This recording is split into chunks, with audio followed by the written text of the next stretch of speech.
Remember when I made a YouTube short about the greatest content creator of all time, Phil Burnell, lashing out at a fan that was definitely not I, for advising him to change the name of his newly christened Level 1 podcast, lest he have to deal with trademark infringement issues? Well, one of the progenitors of the original Level 1 podcast, which is still available on Apple, reached out to me via email recently. They expressed gratitude for the short and told me they don't want to be confused or associated with DSP. I can't imagine why.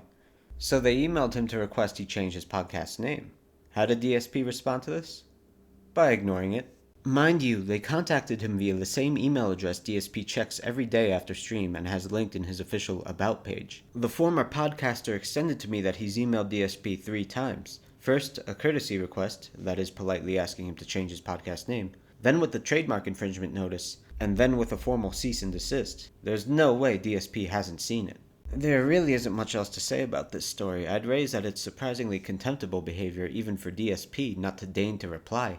But this is ultimately a combination of the two tenets of Phildom, to be incorrigible and to be lazy. If he's betting that this won't go any further legally, he's almost certainly correct. But I'm curious.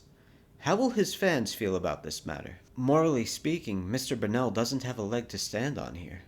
Now, on a separate DSP-related note, An1337, also known as Anime Nate, got banned from YouTube. Don't worry, I won't jocosely claim he died like the last time I talked about someone getting banned on YouTube. It seems my deadpan delivery betrays me. But if you don't know who Nate is, he was a very successful restreamer of DSP who would get a regular 500 viewers whenever he went live. He was the impetus in the Perry Caravello vs DSP Italian rivalry, introducing a lot of detractors to the greatest actor, comedian, and snowboarder of all time. He had a hilarious setup where he would use a gratuitously busty VTuber avatar with his unchanged masculine voice playing shitty gacha games while watching DSP stream.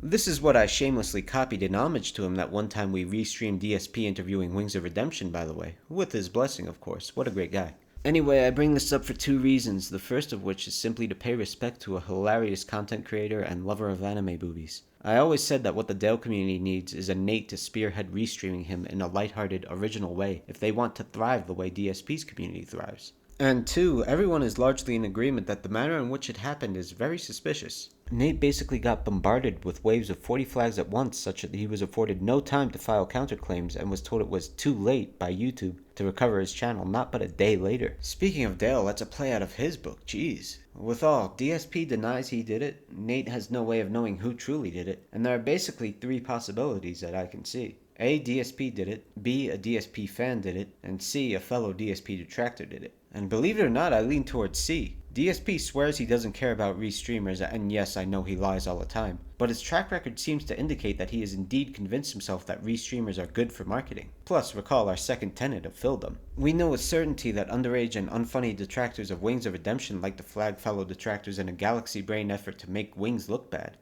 And unique to this situation, I can honestly see some fellow restreamers resenting Nate's massive success siphoning their own viewer base. What do you guys think? Well, that's all for now, my fellow monkeys. For the Cuckinut members that watch my shit, you might remember Nate filmed Dale getting clapped at his final Evo appearance before his indefinite ban. I've re-uploaded both of those on my alt channel. Last but certainly not least, please show Nate some support on his new social media accounts linked in the description, especially his Twitch. DSP, it doesn't matter to us, it matters to you. So how about you do something about it?